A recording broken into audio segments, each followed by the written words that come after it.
This is my property. They're trespassing. Officer, you gonna do something about this? Yes, sir. I have the deeds right here, ma'am.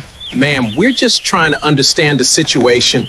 There's a moment, and if you've ever dealt with an HOA or a neighbor who decided they run the neighborhood, you'll know exactly what I'm talking about. There's a moment where someone looks you dead in the eye, standing on your own property, and tells you that you need to leave. Not asks, tells. And I had that moment.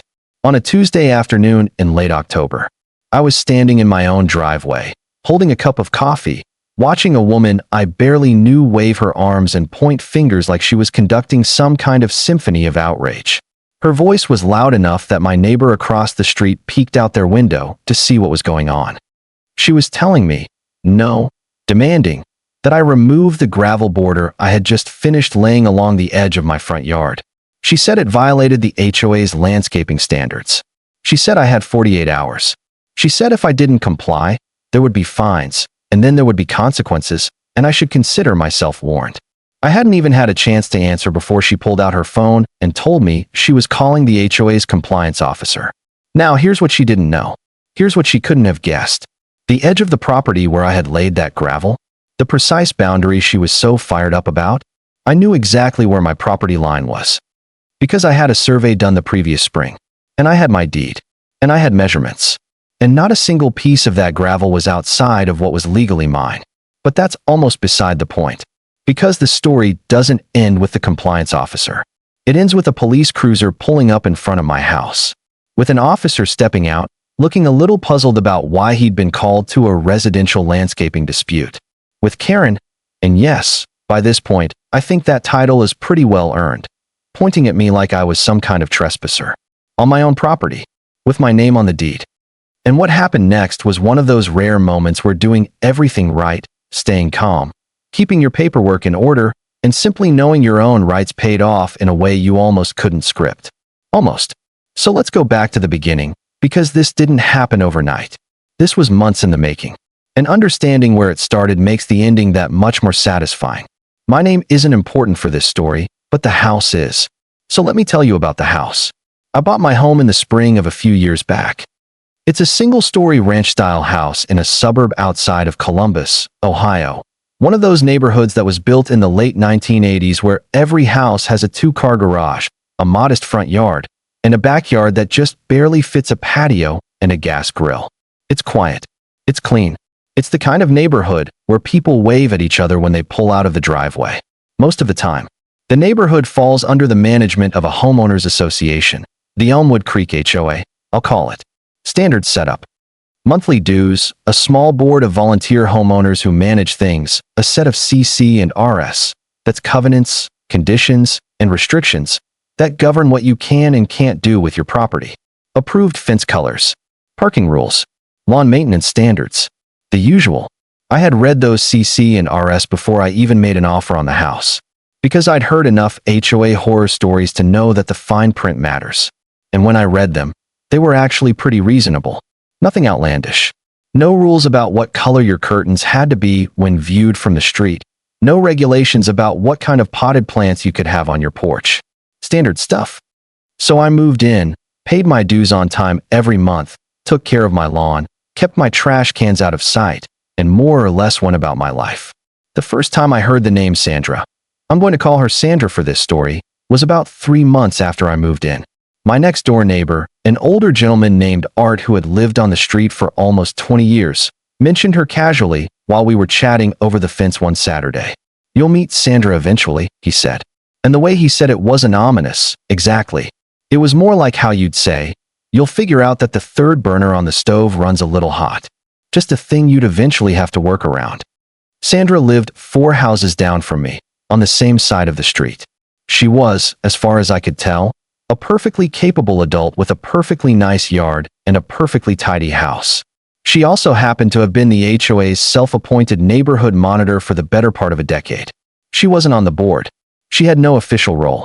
But she had appointed herself, or at least behaved as though she had been appointed, as the community's first line of compliance enforcement. Art told me she had once reported a neighbor for having a basketball hoop in their driveway because it was, in her view, an eyesore. She had submitted a formal complaint to the board about someone's holiday lights still being up on January 8th, which, for the record, is well within the HOA's allowed takedown window of January 15th. She had a reputation for sending notes, sometimes written ones, slid under doors or left under windshield wipers, sometimes emails to the HOA board. Once, apparently, a certified letter. Art wasn't telling me this to alarm me. He was just giving me context. She means well, he said, in that tone of voice that made clear he wasn't entirely sure she did.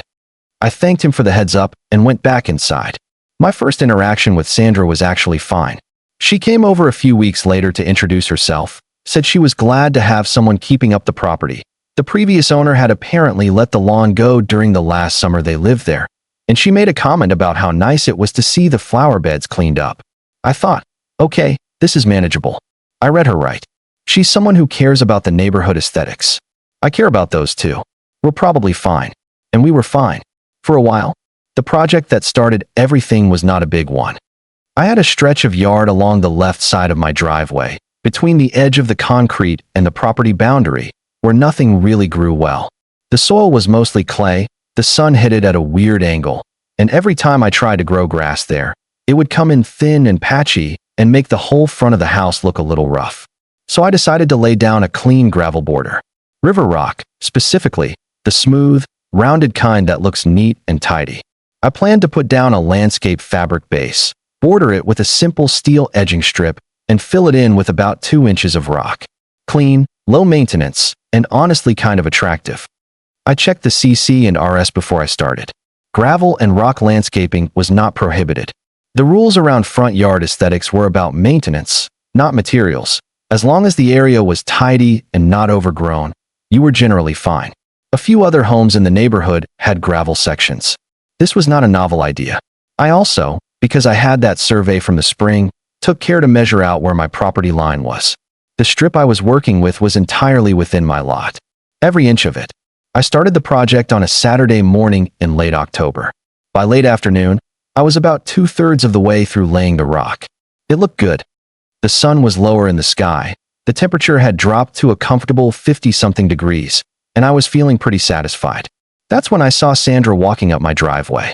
She walked up with that particular kind of stride that tells you before a word is spoken that this isn't a social visit. Her arms were slightly out from her sides, her chin was up, and she was looking at the gravel like it had personally offended her. "Excuse me," she said. Not a question, more of an opener. I straightened up from where I'd been kneeling, set down my hand rake, and said, "Hey, Sandra, what's up?" She looked at the gravel strip. She looked at me.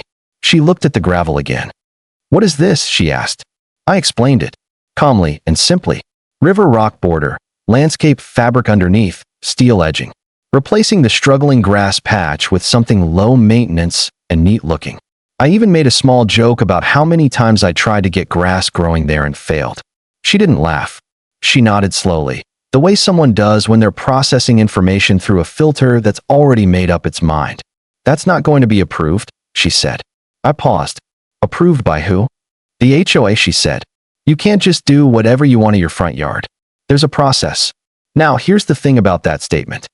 It was delivered with total confidence. Like it was a documented fact. Like she had the HOA rulebook memorized, and this was clearly violation number 47, paragraph 3. But I had read those CC and RS, and I hadn't seen anything about a required approval process for landscaping materials in a maintained yard. I read through the CC and RS. I said, I didn't see anything about needing approval for landscaping materials. Is there a specific rule you're referencing? She tilted her head slightly. It's a general standard. Modifications to the front yard exterior require board review. Can you point me to where that says that? I asked. Because I looked through the document, and I didn't see that. It's in there, she said firmly. I've been in this neighborhood for 11 years. I know the rules. I want to be clear about something. I did not raise my voice. I did not get sarcastic. I did not roll my eyes, even though there was a part of me that wanted to. I just stayed calm, because I was pretty sure I was on solid ground, and I knew that getting into a shouting match in my own driveway over river rock was not going to help anything. I'll tell you what, I said. Why don't I pull up the CC and RS, and we can look at them together. If there's a provision I missed, I genuinely want to know about it. She held up a hand. That won't be necessary. I'm going to contact the HOA board and let them know about this. That's absolutely your right, I said. But I'd encourage you to look at the document yourself first, because I'm fairly confident this is allowed. She looked at the gravel one more time, then looked at me and said, "You have 48 hours to put this on hold until the board reviews it. That's how it works." Then she turned and walked back down my driveway. I stood there for a moment, in my yard, surrounded by the river rock I had legally purchased and was legally installing on my legally owned property, and I thought about how this was a lot of drama for a Tuesday afternoon. I also thought about something else. The strip of yard I was working on, the one Sandra had been staring at, she had at one point gestured at the edge of my driveway, and then gestured further, as if indicating a wider area than what I was actually working with. And I noticed, not for the first time, that the way she had been standing when she gestured put her right at what she probably thought was the edge of my property. She was about 18 inches off, which wouldn't matter if I were working all the way to the edge she thought I was working to. But I wasn't. Not even close. That detail would matter later. But for now, I went back inside, sat down at my desk, and pulled up the HOA's CC and RS for the second time in as many weeks. I read through the document carefully, and I found, as I had expected, the relevant section on landscaping. It covered grass height, weed management, tree trimming, and the prohibition on certain plantings that could spread invasively. It said nothing about a requirement for board review before choosing landscaping materials. The only items that required explicit board approval were things like fences, sheds, additions to the home's exterior structure, and, interestingly, the installation of any hardscape feature over 250 square feet. My gravel strip was approximately 40 square feet. I made note of the exact section and subsection numbers. I printed a copy of the relevant pages and set them on my kitchen counter. Then I did something that, in hindsight, turned out to be the single smartest move I made throughout this entire ordeal. I pulled out the property survey I had gotten done in the spring. It was a detailed plat, professionally done by a licensed surveyor, that showed the exact boundaries of my lot in precise measurements. I looked at where my property line ran along the left edge of the driveway. Then I went back outside with a tape measure, just to be sure. I measured from a fixed reference point, the front corner of my garage, out to the edge of the gravel I was laying. I had 8 inches of clearance inside my property line. Not 0. 8 inches. The gravel wasn't touching the boundary. Not even close. I went back inside, finished my coffee, and thought, okay, if she contacts the board, I'll hear from them. I'll send them the relevant CCNR sections and my survey. This should resolve itself pretty easily. I genuinely believe that. But here's the thing about situations like this. There are people who, when they've decided something is wrong, don't let a little thing like being incorrect slow them down. There are people for whom the escalation itself becomes the point, who don't step back and reconsider, they double down. Sandra, as I was about to find out, was one of those people. Before we go any further, I want to ask you something. If this had been your yard and your project, how would you have handled that conversation? Would you have stayed as calm as I did? Or would you have said something a little more direct? Drop your answer in the comments. I'm genuinely curious where people draw the line. 3 days passed. I didn't hear from Sandra, and I didn't hear from the HOA board. I figured one of two things had happened.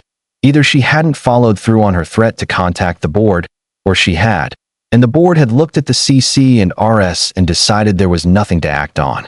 I finished the gravel installation. It looked great, honestly. Clean and tidy and way better than the patchy grass that had been there before. A couple of neighbors walking their dogs slowed down to look at it, and one of them, a woman from 2 streets over, said it looked really nice. I thought the matter was settled. It was not settled. On Thursday evening, I got home from work to find a printed note tucked into the frame of my front door. It was on paper that had a small Elmwood Creek HOA logo at the top, the kind you can easily print yourself from a template.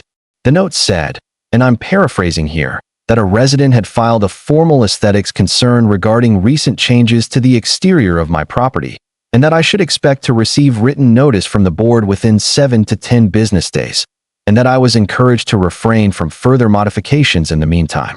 The note was signed, HOA Neighborhood Monitor, which is not a real position in our HOA. I checked. The board consists of a president, vice president, secretary, and 2 at-large members. Neighborhood Monitor appears nowhere in the bylaws.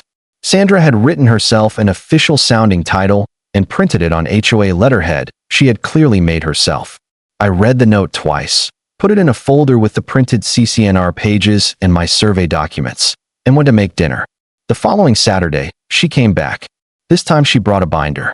I wish I was exaggerating that detail, but she actually showed up at the edge of my driveway. She didn't come all the way up, she stopped at the apron, holding a large 3-ring binder with tab dividers. She was also, I noticed, holding her phone in her other hand with what looked like a voice memo app open. She was recording the conversation. That was fine with me. I had nothing to say that I wouldn't want recorded. "I'm following up on the notice I left," she said. "I got it," I said. "I did review the CC and RS, as I mentioned I would. I couldn't find a provision that applies here. Can you show me what you're referencing?" She opened the binder. There were tabs labeled things like landscaping standards, exterior modifications, and enforcement procedures. She turned to a section and pointed. I walked over to look. The passage she was pointing to was from the CC and RS, but it was the section about hardscape features over 250 square feet, the exact provision I had already identified. She had highlighted it. "This covers your gravel installation," she said. "That provision applies to hardscape features over 250 square feet," I said, pointing to the text. "My gravel strip is approximately 40 square feet." She paused. "The measurement is cumulative," she said. "All the impervious surface on the property combined." I blinked. "That's not what the text says." "That's how it's been interpreted," she said firmly. "Interpreted by whom?" I asked. "Is there a written interpretation from the board?" She closed the binder slightly. "I've been monitoring this neighborhood for over a decade. I know how these rules are applied. Now I want to pause on this moment, because this is a dynamic you see in situations like this. There's a certain move where someone takes a real rule, stretches the interpretation well beyond what the text actually says, and then asserts that the stretch is the correct reading. Not because there's any documentation supporting it, but because of their own perceived authority. It's a confidence play, and it often works. Because most people either don't know the rules well enough to push back, or they don't want the confrontation, or both. I happen to know the rules, and I'm not someone who backs down when I know I'm right. I'll be happy to get the board's written interpretation," I said. "Until then, I'm going to rely on the text as written." She closed the binder all the way. "I've already notified the board," she said, "and I want to advise you that if this isn't addressed, the HOA can issue fines beginning at $150 per day. That's accurate for documented violations," I said. "But a violation first has to be established. That requires a proper board review, written notice, and a response period. I know that process. I've read the bylaws." Something shifted in her expression. It was subtle, just a slight tightening around the eyes. She hadn't expected me to know the bylaws. "Additionally," she said, and here's where things took a genuinely unexpected turn, "I want you to be aware that I believe part of this installation may be encroaching on the sidewalk easement. And that could involve the city, not just the HOA." I looked at her. I looked at my gravel strip. I looked back at her. "Sandra, my property survey shows I have 8 inches between my installation and my property boundary. The sidewalk is on the other side of the street right of way. We're not anywhere near an easement issue. Surveys can be inaccurate," she said. "Mine was done by a licensed surveyor in the state of Ohio," I said. She straightened up. "I'm going to have the city's right-of-way office come out and measure." "Absolutely," I said. "Please do. I'm very confident in my survey." She turned to leave, then stopped and turned back. "And if there are any further modifications to this area before the board reviews it, I will be requesting that the HOA pursue towing of any vehicles blocking measurement access." I didn't even respond to that one. I just waited while she walked back down my driveway. I went inside, added a note to my folder documenting everything she'd said and the date and time of the conversation, and sent a calm, matter-of-fact email to the actual HOA board. I introduced myself, explained I was aware Sandra had filed a concern, outlined the relevant CCNR provisions, and attached a scanned copy of my survey. I invited them to contact me if they had any questions. Then I went back outside and put a small, neat lawn flag at the measured 8-inch point inside my property boundary, just so it was clearly visible. Does this feel like someone who genuinely cares about the neighborhood? Or does this feel like someone who's just used to getting their way? Honestly, I want to know what you think. Is this a power trip, or is there something I'm missing? Tell me in the comments. The following week was actually pretty quiet. I heard back from the HOA board, specifically from the board president, a man named Richard who worked from home and whom I had chatted with briefly at a neighborhood block party the previous summer. His email was polite and straightforward. He said he had reviewed my submission and the relevant CCNR sections, and that based on his reading, the gravel installation as I had described it, under 40 square feet, within property boundaries, consistent with general maintenance standards, did not appear to constitute a violation requiring formal review. He said he would be following up with the resident who filed the concern to clarify the relevant standards. He didn't name Sandra. He didn't have to. I read that email, exhaled slowly, and thought, okay, good. The system worked. The board looked at it, did their job, and made a reasonable call. I wrote back a brief, cordial thank you. I didn't gloat. I didn't ask for any formal acknowledgement or written confirmation that I was in the clear. I just thanked Richard for his time and said I was glad it was sorted out. For about 4 days after that, life was completely normal. I went to work. I came home. The gravel looked good. The little lawn flag I'd planted at the property line was still there. Nobody came by to measure anything. No further notes appeared on my door. I even started thinking about what I might do with the back patio come spring. Maybe extend the existing concrete slab, add a small fire pit area. I made a mental note to look at the CC and RS for patio guidelines, just to get ahead of anything. There is, if you've ever been through a prolonged dispute like this, a very specific kind of quiet that follows the first apparent resolution. It's not peaceful exactly. It's more like the moment in a thunderstorm when the rain stops for a few minutes. Part of you is relieved. Part of you is watching the sky. I was watching the sky. On Thursday of that week, Art, my neighbor who had originally told me about Sandra, knocked on my door in the evening. He's retired, he walks his dog every day, and he has a pretty good read on what's going on in the neighborhood. Just so you know, he said, when I opened the door. Sandra's been over talking to a couple folks on the street. She came by and talked to me for about 20 minutes this afternoon. I asked what about. She said the board didn't take her concern seriously, he said. She was pretty upset about it. She mentioned she was going to escalate through other channels. He made small air quotes around that last part. What channels? I asked. He shrugged. She didn't say specifically, but she mentioned city code enforcement. And she mentioned that she knew somebody. Knew somebody. That phrase sat with me a little. I thanked Art, closed the door, and went back to the kitchen. I got out my folder. I looked at my survey one more time, at the measurements, at the licensed surveyor's stamp and signature. I looked at the printed CCNR sections with my handwritten margin notes. Everything was in order, but I added Art's account to my running notes, dated and timed. And I moved my folder from the kitchen counter, where it had been sitting casually for 2 weeks, to my home office, on the shelf closest to my desk, where I could get to it quickly if I needed to. Which, as it turned out, I did. It was a Saturday. A calm, dry morning in early November. I was outside raking leaves from my front yard. The maple at the corner of my property always held on to its leaves the longest, and when they finally came down, they came down all at once. I had a good pile going near the curb, ready to be bagged. I had a travel mug of coffee sitting on the front step. The police cruiser turned onto my street at around 10:15 in the morning. I noticed it the way you notice most things that don't quite fit the rhythm of your neighborhood, slowly, with mild curiosity. Police cars come through occasionally. Speeding complaints, parking disputes, that kind of thing. But this one slowed down as it approached my house. And then it pulled up and stopped. The officer who stepped out was professional in every sense, calm, measured, in no particular hurry.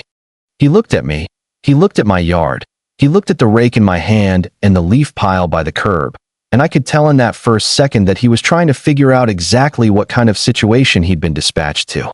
Morning, he said. Good morning, I said. I set the rake against the tree.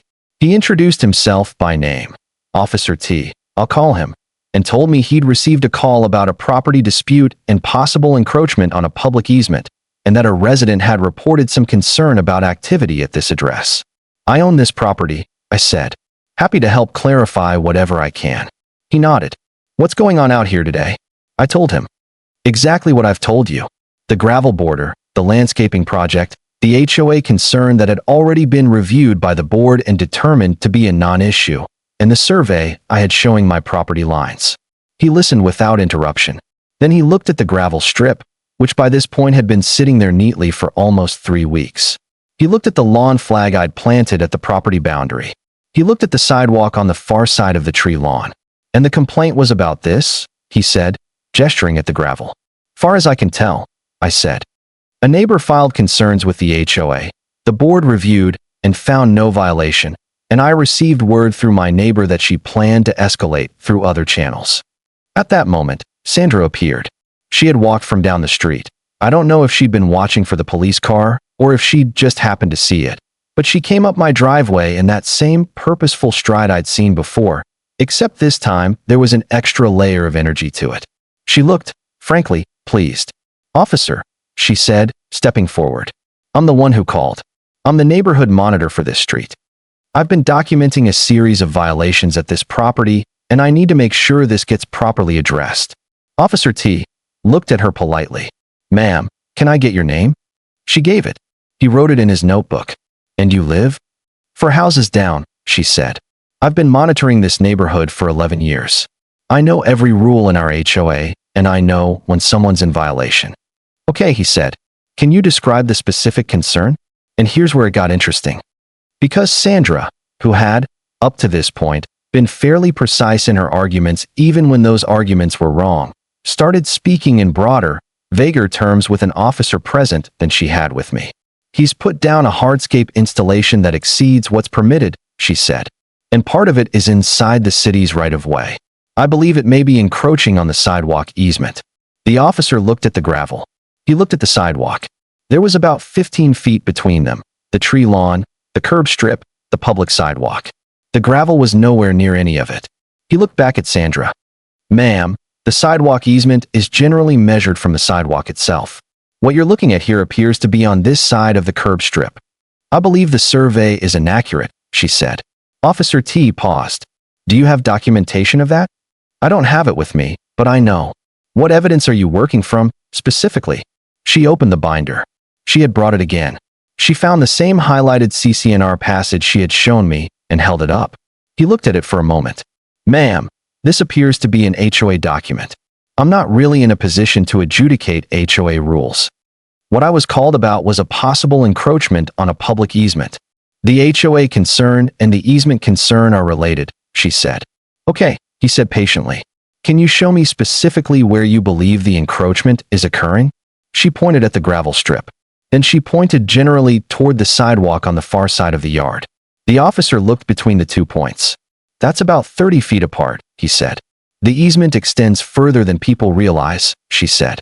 He turned to me. "Do you have a survey of your property?" "Yes, sir," I said. "Do you want to see it?" "That'd be helpful," he said. I went inside and got my folder. "I have to ask, have you ever seen or heard of someone calling the police over a neighbor's gravel installation? Because I'm still a little astonished this got to this point. If you've witnessed something like this, I really want to hear about it. Drop it in the comments." I brought out the folder, which at this point had become something of a well-organized case file. The printed CCNR pages with the relevant sections highlighted and noted. The board president's email, which I had printed out. The survey, the full plat, stamped and signed by a licensed Ohio surveyor, with the boundary measurements clearly marked. And the photographs. I had started taking photos from the day Sandra first came over. Not because I knew it would escalate to this, just because I've learned, through previous life experiences, that documentation is never a bad idea. I had photos of the gravel strip from multiple angles, with a tape measure visible in the frame, taken the day I finished the installation. I had photos of the lawn flag at the property boundary.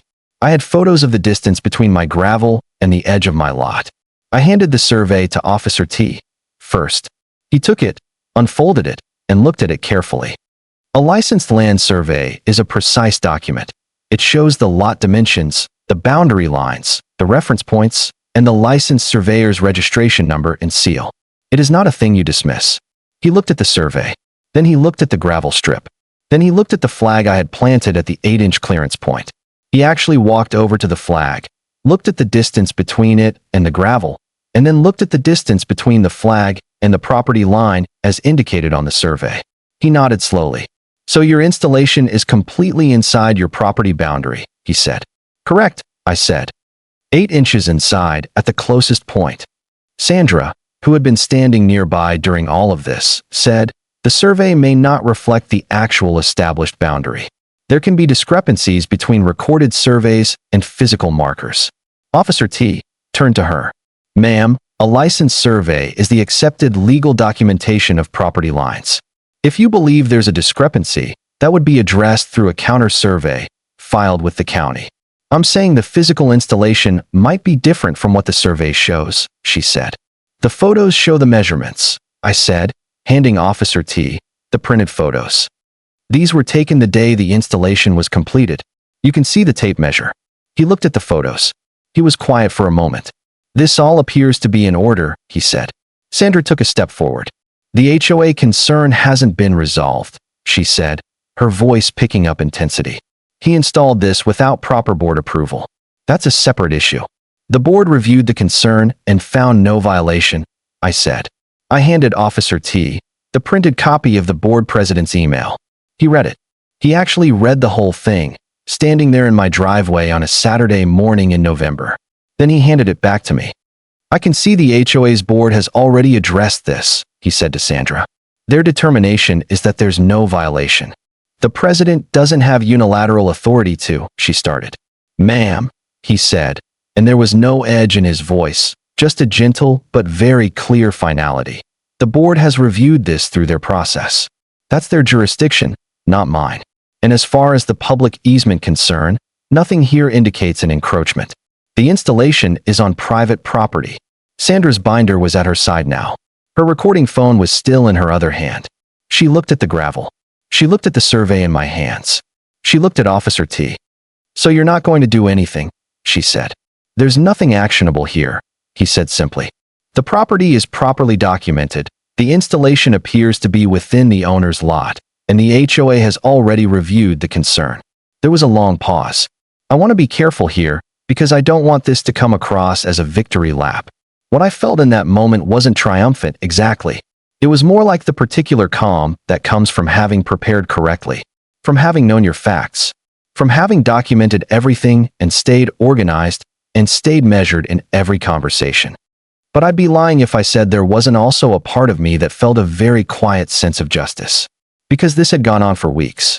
Because I had been told I was wrong when I wasn't. Because someone had escalated a non-issue all the way to a police dispatch. And the truth had been sitting in a folder on my shelf the whole time. Sandra looked at me one more time. "This isn't over," she said. It was almost soft. Almost just to herself.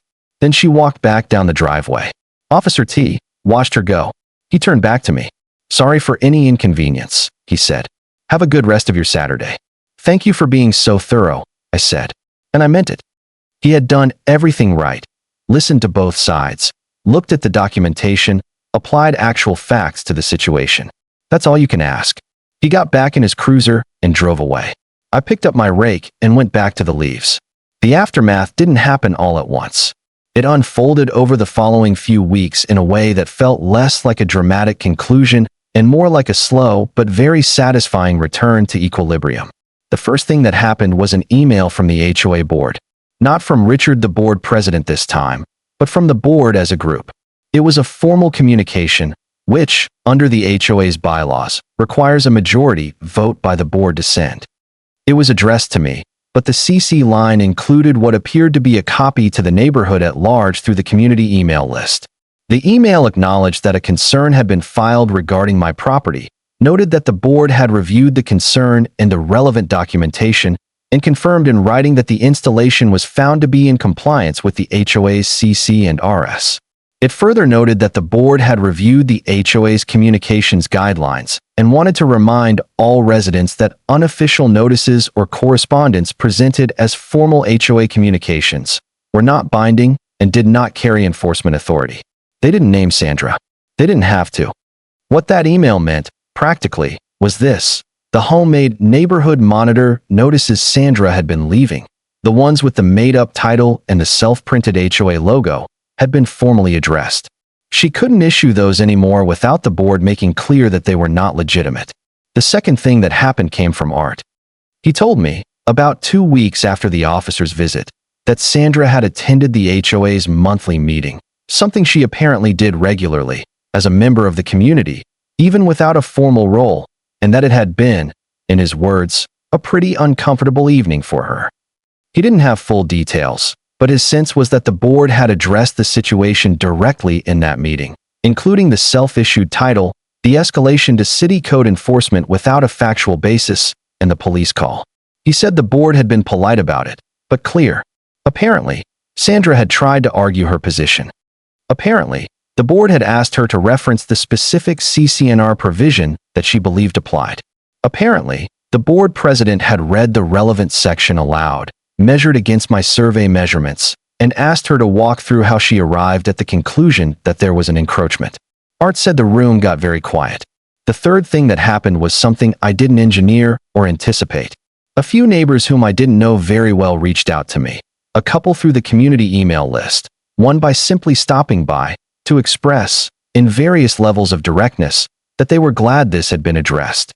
More than one of them mentioned receiving similar notes from Sandra over the years. One neighbor, a young couple who'd moved in about 6 months before I did, said Sandra had told them their garbage cans were visible from the street and that it was a violation. It wasn't a violation. They had looked it up, but never pushed back because they were new and didn't want the conflict. None of these stories are dramatic. None of them involve anyone getting in trouble in a serious legal sense. Sandra didn't lose her home. She didn't get arrested. She didn't face any kind of formal sanction beyond the board's internal conversations. But what she did lose was the thing that had made all of this possible in the first place, the unquestioned sense of authority. The assumption that when she showed up with her binder and her made-up title and her confident tone, people would simply comply. That assumption was no longer available to her. Because there was now, in the HOA's formal records, a documented instance where her claims had been investigated, measured against actual facts, and found to be inaccurate. That record doesn't go away. And maybe more importantly than any formal consequence, people knew. The neighbors who had gone along with her notes and her warnings and her monitoring now knew that the documentation and the process and the facts had been on the other side. Not because I went around telling people, but because the board had communicated it through official channels. Do you think Sandra expected any of this when she picked up the phone to call the police? I genuinely wonder what outcome she was imagining. Did she think the officer was going to tell me to remove the gravel?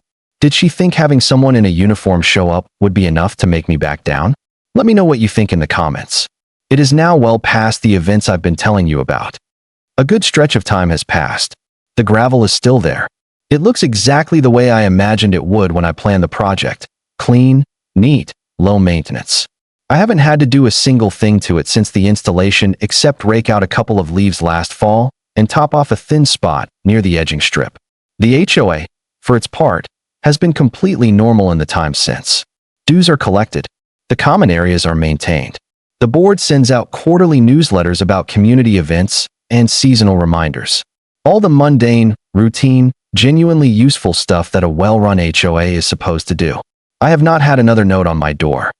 I have not received any correspondence that could be described as a warning, an unofficial citation, or a compliance demand from any entity that does not actually have authority to issue one. Sandra still lives on the street. I see her occasionally. She waves. I wave back. There's a kind of neutral acknowledgement that passes between us. Not warmth exactly, but not hostility either. Just two adults who live in the same neighborhood and who both understand, now, what the actual situation is. I don't think she's a bad person. I want to be honest about that. I think she spent years in a role she invented for herself, and people mostly went along with it because it wasn't worth the fight. And over time that became reinforced into something that felt, to her, like actual authority. And when someone finally pushed back with actual documentation, the whole structure she'd built had nothing to support it. That's not a unique story. Most situations like this aren't about villains. They're about unchecked assumption. About the difference between feeling like you're in charge and actually having the facts on your side. What I took away from all of this wasn't anger. It was reinforcement of something I already believed, that preparation matters. Knowing your rights matters. Having your documentation organized and accessible matters. Staying calm in difficult conversations matters. None of that is glamorous advice. None of it makes for a dramatic video thumbnail. But it is, genuinely, what made the difference. The officer didn't take my side because I was more confident or more persuasive or louder. He looked at the survey. He looked at the email from the board. He looked at the photos. He looked at the facts. Facts, it turns out, are durable. They hold up remarkably well under pressure. So that's the story of the gravel, the binder, the police cruiser, and the deed. If there's one thing I'd want you to take away from all of it, it's this. The best response to someone who's overreaching isn't to match their energy. It's to know your facts better than they do. Gather your documents before you need them. Stay calm in the moments when that's hardest. Let the truth do the heavy lifting. Because it will.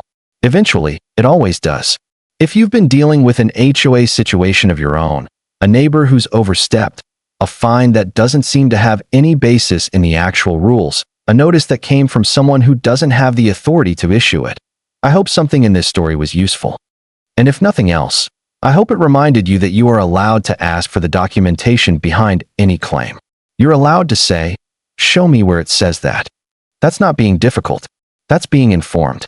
If you found value in this video, a like goes a long way. It helps more people in similar situations find stories like this. And if you're not subscribed yet, consider hitting that button, because we're going to keep telling these kinds of stories. Real situations, real outcomes, no exaggeration needed. And before you go, have you ever had an HOA or a neighbor pull something like this? An inflated fine, a rule that turned out not to exist, a conflict that escalated way further than it should have? I genuinely read the comments, and your stories are often just as interesting as the ones I tell. Drop yours below. Let's hear them. One more thing. I've got another story in the queue that involves an HOA board member, a fence dispute, a property survey, and a very unexpected guest at the next board meeting. That one's coming up soon. You'll want to be here for it. Until then, stay calm, keep your paperwork in order, and know your rights. See you in the next one.